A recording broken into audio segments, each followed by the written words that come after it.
কখনো কখনো জীবন আমাদের এমন জায়গায় নিয়ে যায় যেখানে লোকেরা আমাদের কাপড় থেকে আমাদের মূল্য নির্ধারণ করে, কিন্তু কিসমত যখন পাল্টায় তখন সেই লোকেরাই আমাদের ইজ্জতকে সালাম করে। মুম্বাইয়ের সকাল ছিল।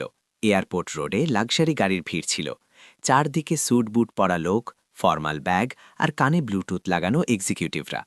সেই ভিড়ের মাঝে এক সাদামাঠা দেখতে ছেলে ধীরে ধীরে এগোচ্ছিল। নাম ছিল আর্জুন তিওয়ারি। বয়স মাত্র ৩০ বছর। ঝোলায় কিছু কাগজ, হাঁটি পুরনো ফোন আর মুখে এক অদ্ভুত শান্তি। সে সোজা গেল ব্লু স্কাই এয়ারলাইন্সের মূল অফিসের দিকে, সেই এয়ারলাইন্স যা দেশের সবচেয়ে বড় কোম্পানিগুলোর মধ্যে গণ্য হয়। গেটে দাঁড়ানো সিকিউরিটি গার্ড তাকে উপর থেকে নিচ পর্যন্ত দেখল আর তৎক্ষণাৎ রাস্তা আটকে দিল। ভাই সাব, কোথায় যাচ্ছেন? এটা অফিস, কোনো ইন্টারভিউ সেন্টারের মতো নয়। এটা এয়ারলাইনের হেড অফিস। আরজান হাসল। আমাকে ভিতরে যেতে হবে। আমার অ্যাপয়েন্টমেন্ট আছে। গার্ড হো হো করে হেসে বলল, আপনার অ্যাপয়েন্টমেন্ট? ভাই, এখানে বড় বড় মিনিস্টার অ্যাপয়েন্টমেন্ট ছাড়া ঢুকতে পারে না। আপনি তো মনে হচ্ছে কোনো ডেলিভারি এজেন্সি থেকে এসেছেন। পিছনে দাঁড়ানো কিছু স্টাফ হাসতে লাগল। ঠিক তখনই ভিতর থেকে এক মহিলা এলো। রিয়া কাপুর, কোম্পানির পাবলিক রিলেশনস হেড। মোটা কাপুর, চশমা আর চালে অহংকার। সে গার্ডকে জিজ্ঞাসা করল কি হয়েছে। গার্ড বলল, ম্যাম, এই বলছে যে এর অ্যাপয়েন্টমেন্ট আছে। রিয়া আর্জনের দিকে তাকালো, মাথা থেকে পা পর্যন্ত। তারপর হালকা তাচ্ছিল্যের সুরে বলল, সরি মিস্টার, নাম কি বলেছিলেন আপনি? আর্জুন তিওয়ারি, সে শান্তস্বরে বলল। রিয়া হাসতে হাসতে বলল, মিস্টার তিওয়ারি, আমার মনে হয় না যে আপনার অ্যাপয়েন্টমেন্ট আমাদের সিইওর সাথে হবে। এই কোম্পানি খুব হাই প্রোফাইল, হয়তো আপনি ভুল জায়গায় এসেছেন। আর্জুন শুধু হাসল। ম্যাম, আপনি চাইলে একবার রেজিস্টার চেক করতে পারেন। রিয়া কাঁধ ঝাঁকাল। ঠিক আছে, কিন্তু এতে সময় লাগবে। আপনি লবিতে বসুন। সে ঘুরল, ধীরে ধীরে হেঁটে লবির কোণে বসে পড়ল। চারপাশে বসা লোকেরা তাকে এমনভাবে দেখছিল যেন কোনো ভিখারি ভুল করে এখানে এসে গেছে। কেউ বলছিল, মনে হচ্ছে চাকরি মাংতে এসেছে। আরেকজন বলল, হয়তো কেউ তাকে ট্রায়াল ফ্লাইটে ভুল পাঠিয়েছে। আর্জেন সব শুনছিল, কিন্তু তার মুখে শান্তি ছিল। ঠিক তখন রিয়ার সঙ্গী ম্যানেজার বিবেক মালহোত্রা জিজ্ঞাসা করল, কে এই লোকটা? রিয়া হাসতে হাসতে বলল, কোনো ফ্রিল্যান্সার ব্রেক হবে, বলছে সিইওর সাথে দেখা করতে হবে। বিবেক মাথা নাড়ল। আমাদের সিইও কবে থেকে এমন লোকদের সাথে দেখা করতে শুরু করেছে? দুজনে হাসতে হাসতে নিজেদের অফিসে চলে গেল। প্রায় আধা ঘন্টা কেটে গেল। আরজান এখনও সেখানেই বসেছিল। ঠিক তখন এক জুনিয়র স্টাফ এলো। নাম ছিল সৌরভ মেহতা। সে ধীরে জিজ্ঞাসা করল, স্যার, আপনি এতক্ষণ ধরে বসে আছেন, কোনো সাহায্য লাগবে? আরজান হাসল। আমাকে শুধু সিইওর সাথে দেখা করতে হবে। বলা হয়েছিল যে 11টায় মিটিং আছে। সৌরভ চমকে উঠল। 11টা বাজে? স্যার, সিইওর 11টা বাজে মিটিং আছে, কিন্তু তার সাথে এক ইনভেস্টরও আসার কথা। আরজন শুধু এটুকু বলল, হয়তো সেই মিটিং। সৌরভ কিছু বুঝতে পারল না, কিন্তু তার মনে সেই লোকটার জন্য একটা সম্মান জেগে উঠল। সে ভিতরে গিয়ে ম্যানেজার বিবেককে বলল, স্যার, ওই লোকটা বলছে যে তার 11টা বাজে সিইওর সাথে মিটিং আছে। বিবেক বিরক্ত হয়ে বলল, দেখো সৌরভ, আমাদের কাছে সময় নেই। তাকে বলো যে বাইরে অপেক্ষা করুন বা ফিরে যান। এমন ফালতু মিটিং আমাদের লিস্টে নেই। সৌরভ ধীরস্বরে বলল, কিন্তু স্যার, সে খুব শান্ত আর সত্যি মনে হচ্ছে। বিবেক ঠান্ডা গলায় বলল, সত্যতা দিয়ে কোম্পানি চলে না, ব্র্যান্ড দিয়ে চলে। যাও, নিজের কাজ করো। সৌরভ চুপ করে ফিরে গেল, কিন্তু মন অস্থির ছিল। সে লবিতে গিয়ে আর্জনকে বলল, স্যার, তারা বলল আপনার সাথে দেখা করার সময় নেই। আর্জুন শুধু হাসল। কোনো কথা নেই, সময় এলে তারা নিজেই ডাকবে। সে তার ঘড়িতে সময় দেখল, ঠিক 11 AM। তারপর ধীরে উঠল আর বলল, এখন আমাকে নিজেই যেতে হবে। লবিতে সন্নাটা নেমে এলো। সবার চোখ সেই দিকে। রিয়া বলল, এখন কোথায় যাচ্ছেন মিস্টার তিওয়ারি? আপনার বোঝা হয় না যে অনুমতি ছাড়া ভিতরে যাওয়া যায় না? আর্জুন শুধু এক হালকা হাসি দিল আর সোজা সেই দরজার দিকে এগোল, যেখানে লেখা ছিল, mister Vikrant Malhotra, CEO, blue sky airlines. Riya আর বিবেকের মুখে হাসি ছিল। কেউ ধীরে বলল, এখন দেখো গার্ড কিভাবে তাকে বাইরে ছুঁড়ে ফেলে। আর্জুন দরজা খুলল। বিক্রান্ত মালহোত্রা চেয়ারে অহংকার করে বসেছিল, ফোনে কোনো বিদেশি ক্লায়েন্টের সাথে কথা বলতে বলতে। সে উপরে না তাকিয়ে বলল, হ্যাঁ বলো, তুমি কে? আর্জুন বলল, আর্জুন তিওয়ারি, আপনার 11 বাজে মিটিং ছিল। বিক্রান্ত মাথা তুলল, তাকে উপর থেকে নিচ পর্যন্ত দেখল আর হো হো করে হাসল। তুমি তুমি আমার সাথে মিটিং করতে এসেছ? কোন হেসিয়তে? আর্জুন শান্তিতে বলল, যে হেসিয়তে আপনি আজ পর্যন্ত কারো পরিচয় করেননি। বিক্রান্ত বলল, দেখো মিস্টার বা বাবা যাই হও, বাইরে বেরো, এটা অফিস কোনো ধর্মশালা নয়। আর্জুন শুধু হাসল, নিজের ব্যাগ খুলল আর তার থেকে এক লিফাফা বের করল। গল্পের মেজাজ যেন থেমে গেল। বিক্রান্ত জিজ্ঞাসা করল, এখন এটা কি? আর্জুন বলল, শুধু এটা একবার পড়ে নিন, তারপর চা বলবেন তাই হবে। বিক্রান্ত হাসতে হাসতে লিফাফা টেবিলে ছুঁড়ে ফেলল। আমার এই কাগজে আগ্রহ নেই, বুঝলে? তুমি বাইরে যাও, নইলে সিকিউরিটি ডাকব। আর্জুন তার চোখে তাকালো আর শুধু এটুকু বলল, সিকিউরিটি ডাকার আগে হয়তো আপনার জানা উচিত কাকে বাইরে বের করছেন। বিক্রান্ত হো হো করে হেসে উঠল। কেন, তুমি কে? আর্জুন ধীর স্বরে বলল, যে এই এয়ারলাইনকে বাঁচানোর জন্য 10 বছর আগে নিজের পুরো জীবন দাঁওতে লাগিয়েছিল, আর এখন এটা ফিরিয়ে নিতে এসছে। ঘরে সন্নাটা নেমে এলো। বিক্রান্তের মুখের হাসি যেন জমে গেল। রিয়া আর বিবেক দরজায় দাঁড়িয়ে সব শুনছিল। আর্জুন পিছনে ঘুরে বলল, আমি যাচ্ছি, কিন্তু কাল সকাল 10 বাজে যখন পুরো কোম্পানির মিটিং হবে, তখন সত্যি নিজেই বলবে। সে চলে গেল আর পিছনে রয়ে গেল অহংকার, হাসি আর ভয়ের গুঞ্জন। মুম্বাইয়ের পরের দিন সকাল 10 বাজে ব্লু স্কাই এয়ারলাইন্সের হেড অফিসে কিছু আলাদা হলচল ছিল। প্রতিটি ডেস্কে ফিস ছিল। কেউ বলল, শুনেছেন, কাল যে ছেলে এসেছিল সেই এখন মিটিংয়ে আসবে। আরেকজন বলল, হ্যাঁ, কিন্তু সে কে ছিল? তার কাছে এমন কি ছিল যে সিইওকে ডাকতে হলো? লবিতে রিয়া অস্থির হয়ে ইতস্তত ঘুরছিল। সে মনে মনে বিড়বিড় করল, যদি সে সত্যি কোনো বড়লোক হয়ে যায়, তাহলে কালকের সিনেমার চাকরি ডুবিয়ে দেবে। ঠিক সেই সময় অফিসের গেট খুলল আর ভিতরে পা রাখল আর্জুন তিওয়ারি। সেই সাদগি, সেই শান্তি, কিন্তু এবার তার সাথে এক লোক ছিল। ফর্মাল স্যুটে, হাতে ব্ল্যাক ব্রিফকেস, মুখে গরিমা আর অধিকারের ভাব। রিয়া আর বিবেক দুজনের পায়ের নিচ থেকে মাটি সরে গেল। তারা বুঝতেই পারল না যে এখন কি হতে চলেছে। আর্জুন সোজা রিসেপশনে গেল আর বলল, সিইও বিক্রান্ত বন্দ্যোত্রাকে ডাকুন, আজকের মিটিং আমি রেখেছি। রিয়া হেঁচকি খেয়ে বলল, কিন্তু স্যার আপনি? আর্জুন শুধু হেসে বলল, হ্যাঁ রিয়া, আমিই সেই, যাকে তুমি কাল লবিতে থাকতে বলেছিলে। ঘরে সন্নাটা। ঠিক তখন বিক্রান্ত মালহোত্রা এলো। সেই ঘমণ্ডি চাল, সেই অকর, কিন্তু মুখে এক মিথ্যে আত্মবিশ্বাস। সে বলল, ও মিস্টার তিওয়ারি, আপনি আবার এসেছেন। কাল যে তামাশা অসম্পূর্ণ ছিল, আজ পূর্ণ করতে এসেছেন। আর্জুন তার চোখে সোজা তাকালো আর খুব শান্ত গলায় বলল, না মিস্টার মালহোত্রা, আজ তামাশা নয়, সত্যি দেখাতে এসেছি। তার সাথে আসা অফিসার ব্রিফকেস খুলল, তার থেকে ফাইল বের করে টেবিলে রাখল। এই ডকুমেন্টস বলছে যে ব্লু স্কাই এয়ারলাইন্সের 62% শেয়ার এখন আর্জুন তিওয়ারির নামে। সে ঠান্ডা কিন্তু সঠিক গলায় বলল। বিক্রান্তের মুখ সাদা হয়ে গেল। সে ফাইল তুলল, পাতা উল্টালো, আর যেন তার শ্বাস থেমে গেল। প্রতি পাতায় একই নাম ছিল, আর্যন তিওয়ারি, ফাউন্ডার পার্টনার। রিয়া আর বিবেকের মুখ খোলা রয়ে গেল। অফিসের বাকি লোকেরা নিজেদের ডেস্ক থেকে উঠে দেখতে লাগল। আর্যন ধীরে বলল, বিক্রান্ত, 10 বছর আগে যখন এই কোম্পানির জন্য কেউ এগিয়ে আসতে প্রস্তুত ছিল না, তখন আমি এটাকে আমার শেষ টাকা দিয়ে বাঁচিয়েছিলাম। কিন্তু সেই সময় আমার এক শর্ত ছিল যে আমার নাম কোনো ডকুমেন্টে থাকবে না, যতক্ষণ না কোম্পানি স্থির হয়। আজ যখন কোম্পানি উড়ান ভরেছে, আমি শুধু আমার নাম নয়, আমার পরিশ্রম ফিরিয়ে নিতে এসেছি। বিক্রান্তের কপালে ঘাম ছিল। সে নিজেকে সামলে বলল, কিন্তু আর্যন, তুমি এমন হঠাৎ কিভাবে আসতে পারো? তোমার কাছে কোনো প্রমাণ তো নেই? আর্যন তার কথা কেটে দিল, প্রমাণ তারা দেখায় না যাদের সত্যির পরিচয় থাকে। विक्रांत, तुम्हार परिचय तो कल ही हो गया था जब तुमने मुझे हमारे कपड़ों से विचार किया था।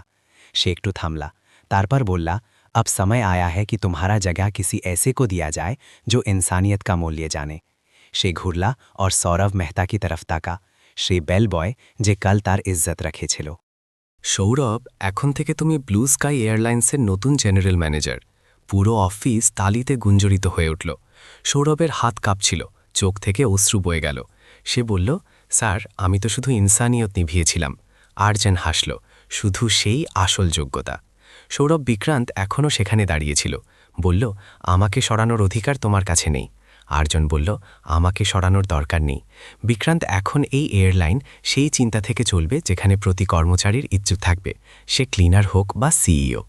আজ থেকে তুমি এই কোম্পানিতে ফিল্ড অফিসার হবে, সেই কাজ করো যা তুমি অন্যদের নিচু দেখিয়ে করাতে। অফিসের সন্নাটা, প্রতি চোখ বিক্রান্তের উপর আটকে গেল। আর্জুন রিয়ার দিকে তাকালো। রিয়া, তুমি কাল বলেছিলে যে আমি ভুল জায়গায় এসেছি।